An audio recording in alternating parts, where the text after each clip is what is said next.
Salut à toutes et à tous, avec vous, Hamid Chkih, enseignant du cycle qualifiant de la sciences de la vie et de la Terre. Dans le cadre du soutien scolaire, je vous propose aujourd'hui de traiter un exercice qui porte sur la bioénergétique, plus précisément sur la respiration et la fermentation. Donc ainsi, on va prendre l'énoncé de l'exercice.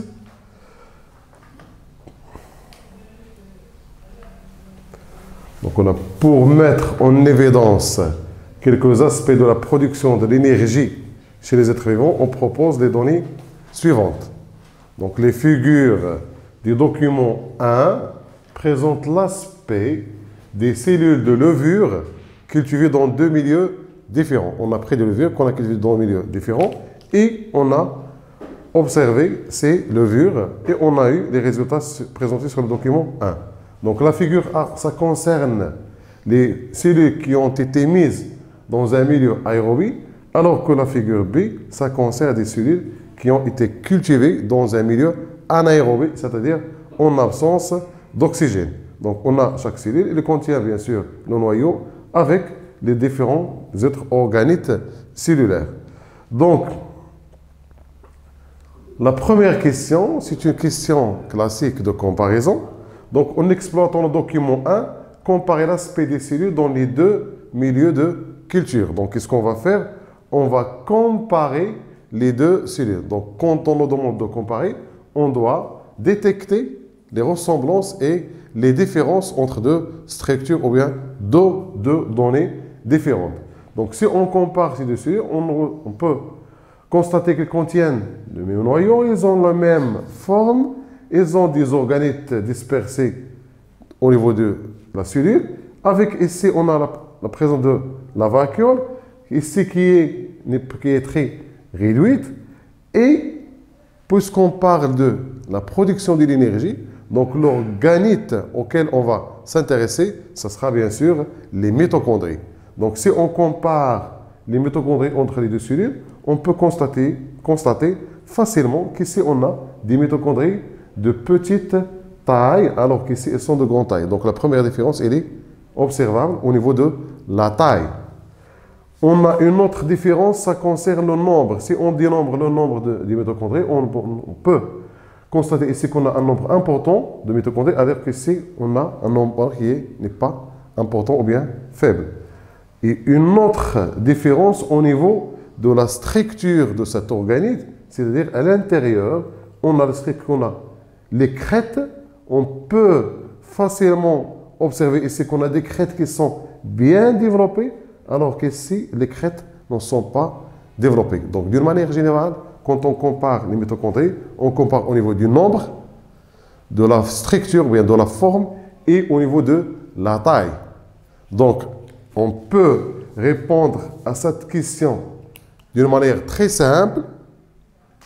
On a la première question, la comparaison. Donc, on va dire, dans la figure, bien, dans le milieu aérobie, entre parenthèses, on peut mettre la figure A. Les mitochondries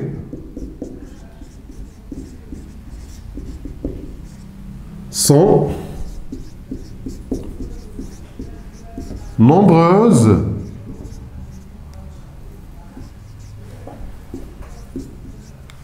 de grande taille avec des crêtes développées.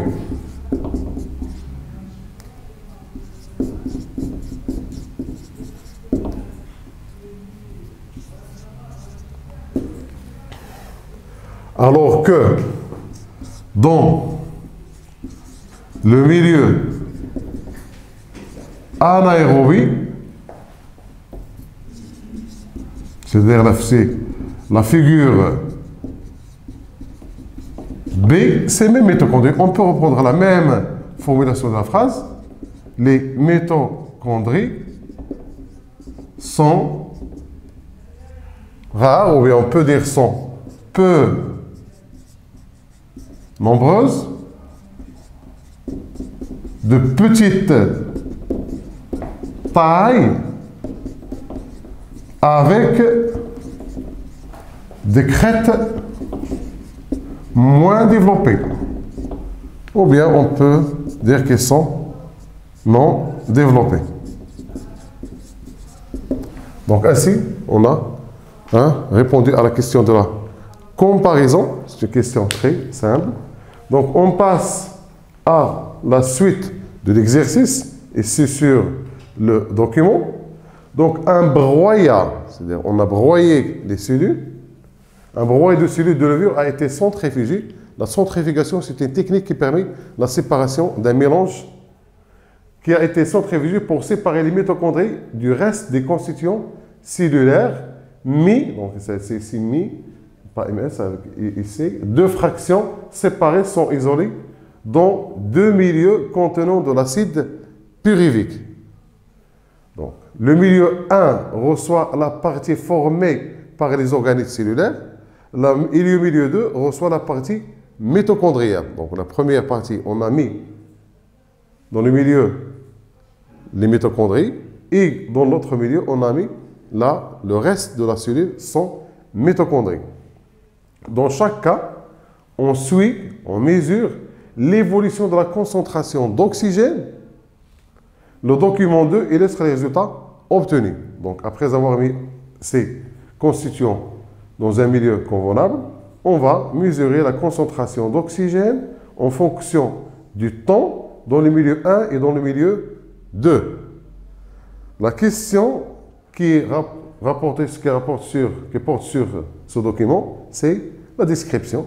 Décrivez l'évolution de la concentration du dioxygène dans chaque milieu et qu'est-ce qu'on peut déduire. Donc pour la description, c'est très simple. On a ici, pour le milieu 1, on a la concentration d'oxygène reste constante et on va identifier, déterminer la valeur sur laquelle se trouve cette concentration, alors que pour le milieu 2, on a une diminution de la concentration d'oxygène en fonction bien sûr du temps pour atteindre une valeur qu'on va déterminer par la simple projection sur l'axe des ordonnées et sur l'axe des abscisses pour déterminer le temps. Donc ainsi on peut dire que dans le milieu 1, la concentration d'oxygène, on utilise toujours les paramètres qui sont représentés sur le graphe. Donc le milieu 1, la concentration d'oxygène reste constante dans la valeur, et on va prendre une valeur approximative. On a ici 6, 10, donc on a ici 8, donc ici c'est la moitié, c'est 9, 9,1, on est bien 9,2. Dans le milieu 2, la concentration d'oxygène diminue jusqu'à atteindre cette valeur.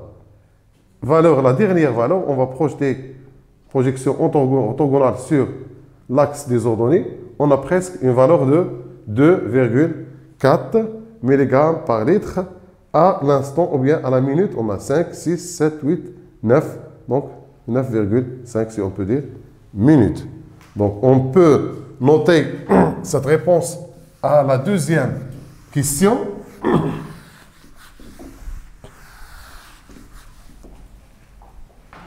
Donc c'est la question 2. On va prendre les deux milieux. On va prendre premier tiré.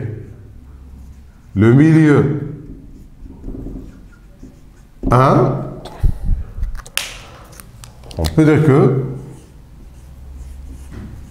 on constate que la concentration du dioxygène, ou bien on peut prendre ça d'oxygène, ou bien plus précisément du dioxygène. On constate que la concentration d'oxygène reste invariable, reste stable, reste constante dans la valeur de, on va prendre, on a dit la valeur approximative de 9,2 mg par litre. Donc, dans le milieu 2, dans le deuxième milieu, dans lequel on a pris la partie mitochondriale. On va procéder de la même manière. On constate que la concentration, bien sûr, de l'oxygène, la concentration d'oxygène, du dioxygène, diminue, comme vous pouvez constater sur le document, diminue pour atteindre, on va prendre la valeur finale pour atteindre une valeur de presque 2, pour atteindre la valeur de 2,5 mg par litre. Et on va bien sûr déterminer le temps au temps 10, presque 10 minutes. C'est pas arrivé juste après minute, mais on a entre presque ces 10 minutes. Pour être plus précis, on peut prendre entre la 9e et la 10e minute. La deuxième partie toujours de cette question, que pouvez-vous déduire? Quand on nous demande de donner une déduction, de déduire, c'est comme si on peut dire d'une autre manière, qu'est-ce qu'on peut tirer comme conclusion à partir d'une étude qui est généralement une analyse. Donc, quelle est la conclusion qu'on peut tirer à partir de cette comparaison? Donc, on a dit que quand on a en présence des mitochondries, il y a diminution de la concentration d'oxygène. En absence des mitochondries, la concentration d'oxygène toujours reste constante. Donc, qu'est-ce qu'on peut déduire, qu'est-ce qu'on peut conclure? On peut conclure que les mitochondries, ils sont en relation avec l'oxygène, ou bien ils sont responsables de la consommation de l'oxygène. Donc, la déduction, donc ici on va prendre la déduction, on peut dire que on déduit, ou bien je déduis, comme vous pouvez utiliser ce que vous voulez, on déduit que les mitochondries utilisent ou bien consomment le dioxygène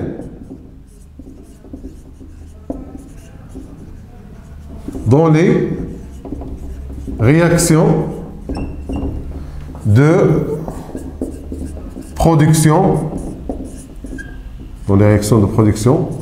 de l'énergie, à savoir les réactions de la respiration. Donc, c'est ça, c'est pour la deuxième question. Donc, on passe à la suite. Donc, la suite, on a les mitochondries jouent un rôle principal ou bien important dans la synthèse de l'ATP, ça on le sait. Pour éclaircir la relation entre la consommation d'oxygène qu'on a mis en évidence sur la question précédente et la synthèse de l'ATP, donc on va corréler entre la consommation d'oxygène et la synthèse de l'ATP. On propose des résultats expérimentaux suivants.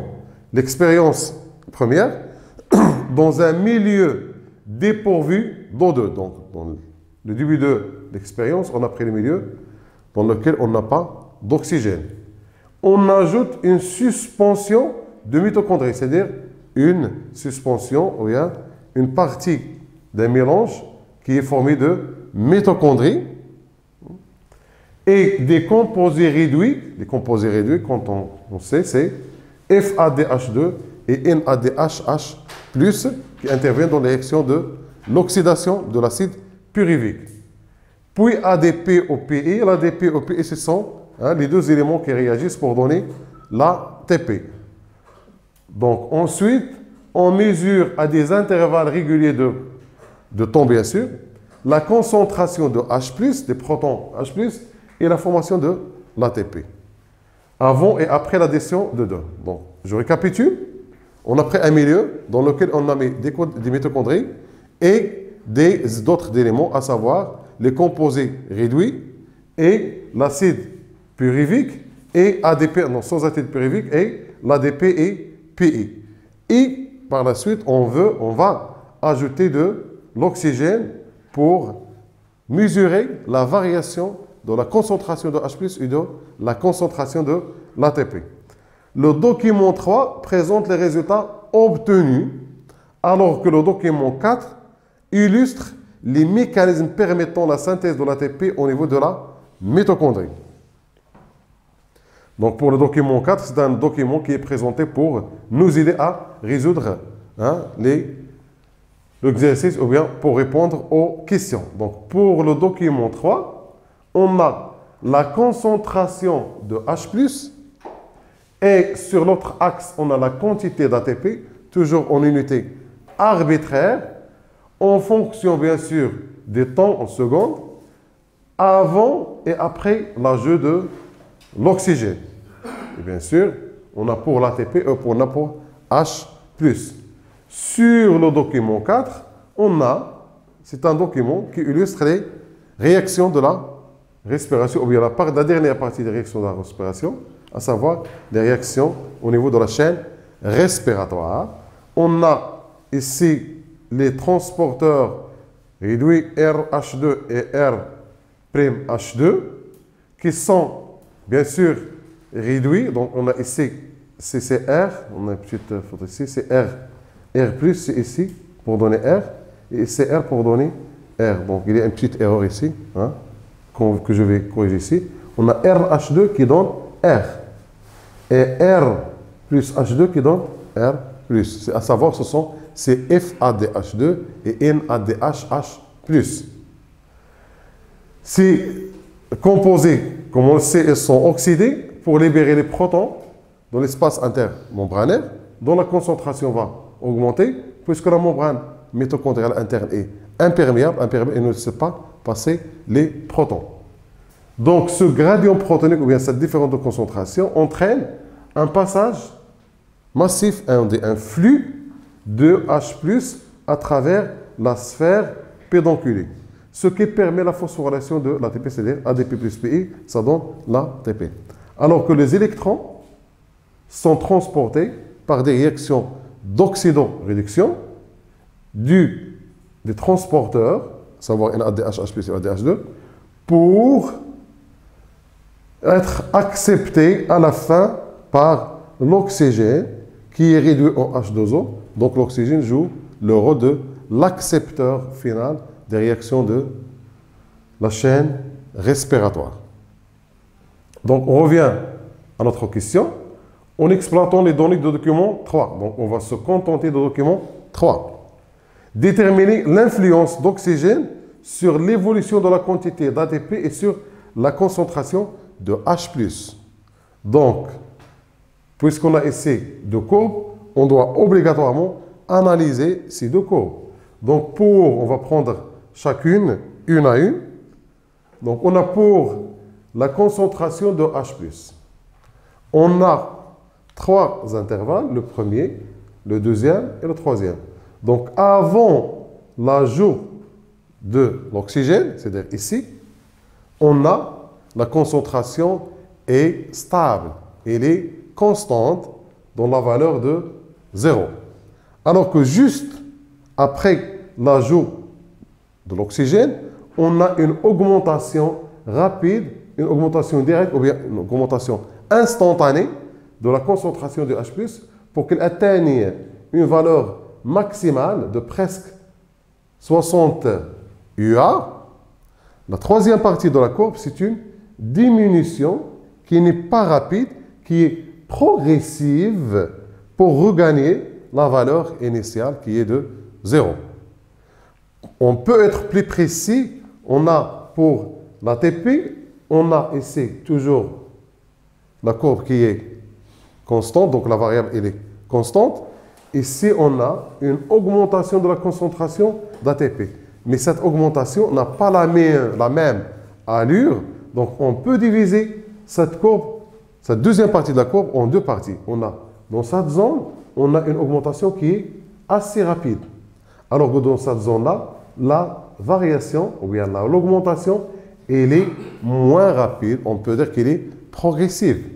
On peut dire ici qu'elle est presque stable. Donc, je récapitule.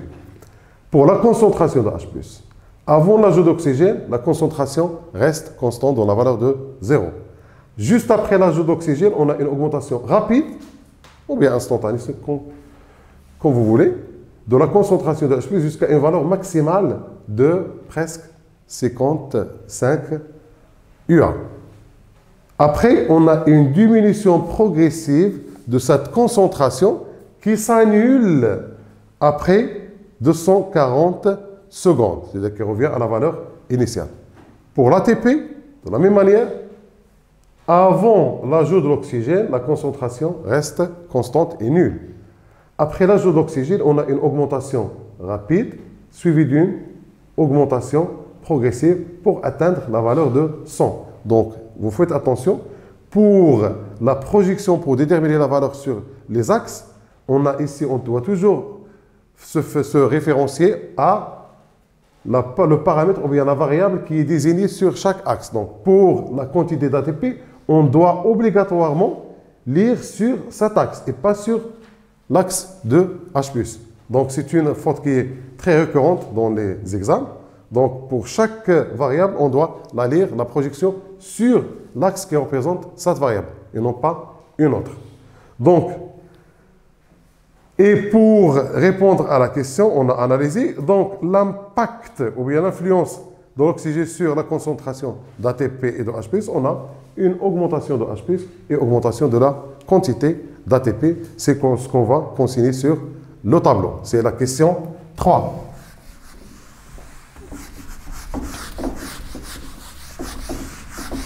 Comme je viens de dire, c'est un exercice classique basé sur l'observation, l'analyse et la comparaison et la description des cours. Avec à la fin, bien sûr, on aura une question de synthèse qui peut regrouper toutes ces questions qu'on a vues sur les premières questions précédentes.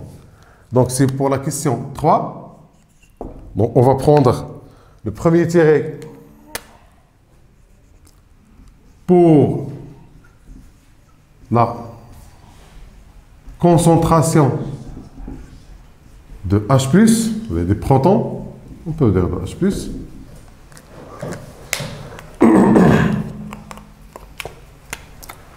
Avant l'ajout du dioxygène, la concentration reste stable ou bien constante, bien sûr dans la valeur de 0. Après l'ajout de l'oxygène ou bien du dioxygène, la concentration, bien sûr toujours de H+, parce qu'on a mentionné ici, la concentration augmente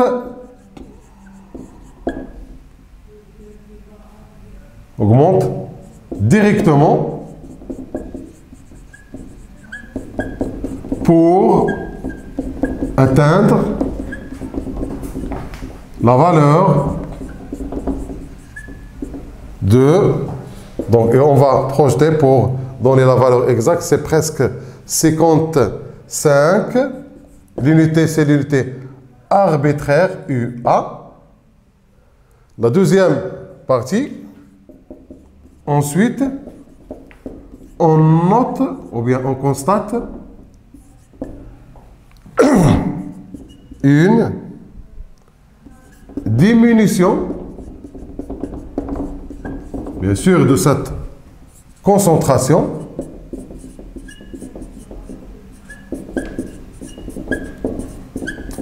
pour revenir à la valeur initiale, bien sûr. Après, on va prendre le temps 240 secondes. Donc ça, c'est pour la concentration de H+. De la même manière, on va procéder pour la quantité d'ATP. Comme vous pouvez voir ici, on utilise des phrases qui sont très simples, sans qu'il y ait de simplicité, qui peut répondre à la question. On ne cherche pas à compliquer les choses. Donc, et on fait toujours, on sépare les zones de variation. On ne doit pas écrire des paragraphes. Donc, pour la concentration, ou bien la quantité d'ATP, deuxième tiré, pour la quantité d'ATP,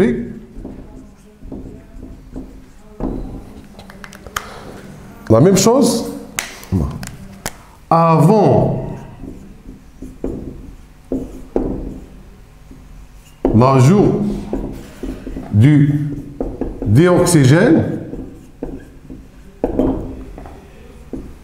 la quantité, bien sûr, toujours d'ATP, on peut le noter, la quantité d'ATP reste inchangée, reste variable, reste stable.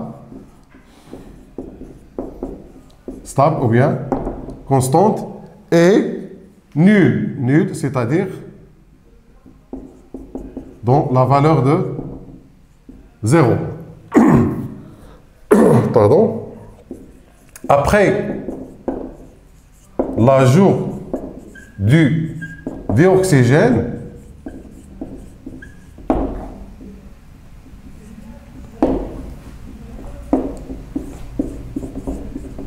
on constate que cette quantité augmente progressivement, ou bien on peut même utiliser juste augmenter sans adverbe, augmente jusqu'à atteindre la valeur de 100 UA à la 240e. On peut, d'une autre manière très simple, après 240 secondes. Donc, ainsi, on a pu mettre en évidence l'effet ou bien l'influence de l'ajout d'oxygène sur la concentration de l'ATP de H+. Donc, comme conclusion pour cette réponse, parce que ce que nous demandons, c'est déterminer l'influence. Donc, la dernière partie de la question. Donc, le dioxygène entraîne l'augmentation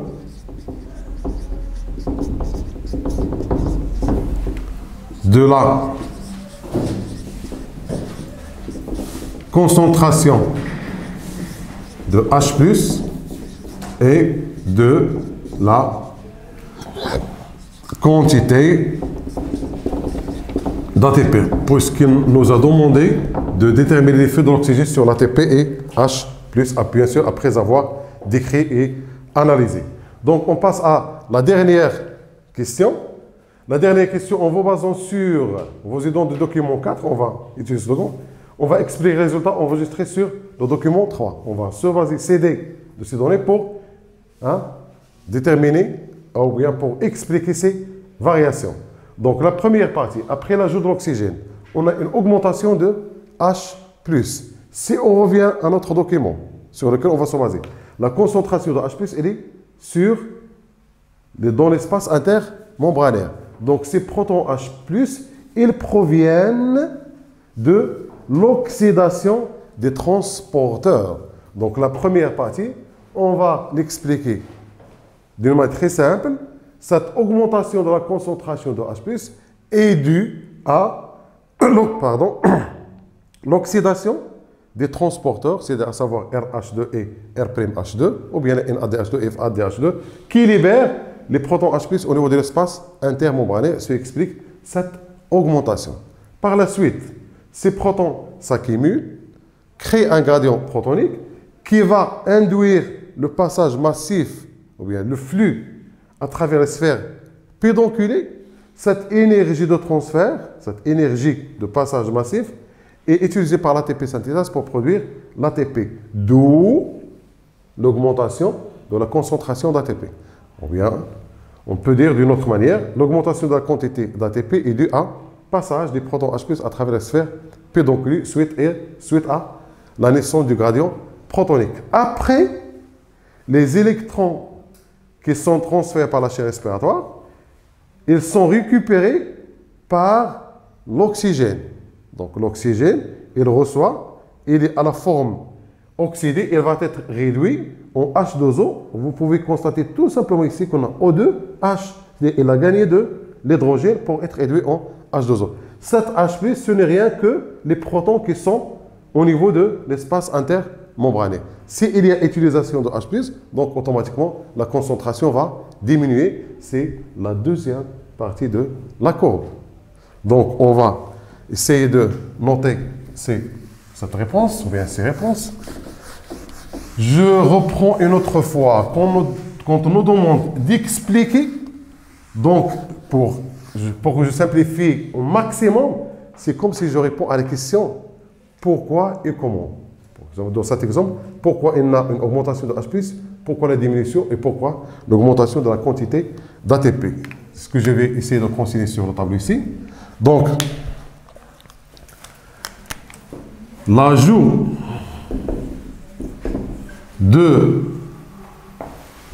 du dioxygène entraîne la réoxydation, ou bien tout simplement l'oxydation, de RH2, ou bien peut-être des transporteurs d'électrons bien sûr et des protons. On peut les mettre ici entre parenthèses, et ADH2 et FADH2. Donc l'ajout d'oxygène entraîne donc sa réoxydation des transporteurs et la libération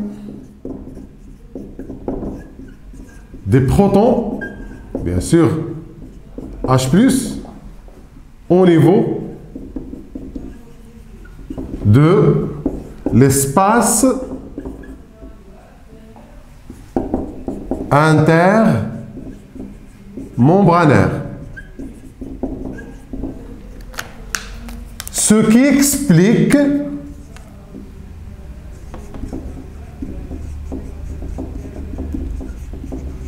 l'augmentation de la concentration, bien sûr, de H+. Donc, vous voyez, on a pu expliquer pourquoi cette augmentation. La deuxième partie, on a les protons s'accumulent, sont accumulés dans l'espace intermembranaire. On a dit pourquoi? Parce que la membrane interne mitochondriale est imperméable à ces protons.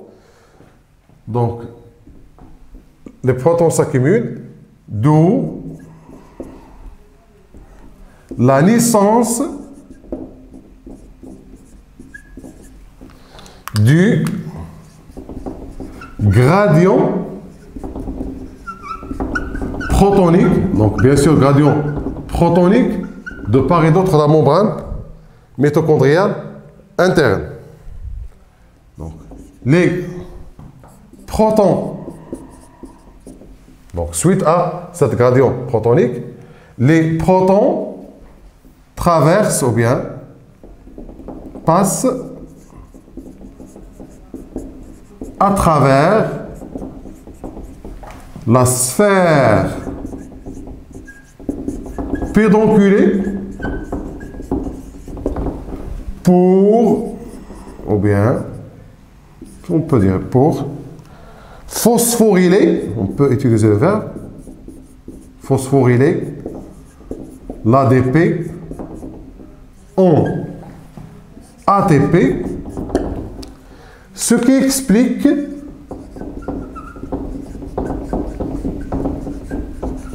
l'augmentation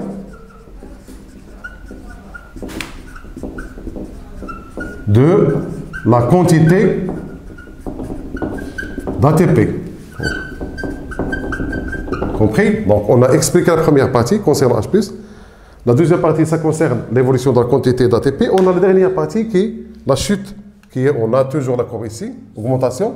Ça, c'est pour H+. Pour l'ATP, c'est l'augmentation. On a expliqué l'ATP, on a expliqué cette augmentation, on va expliquer cette diminution de H+. Oui. Donc, je vais effacer cette première partie et pour que je note la dernière partie de cette question. Donc,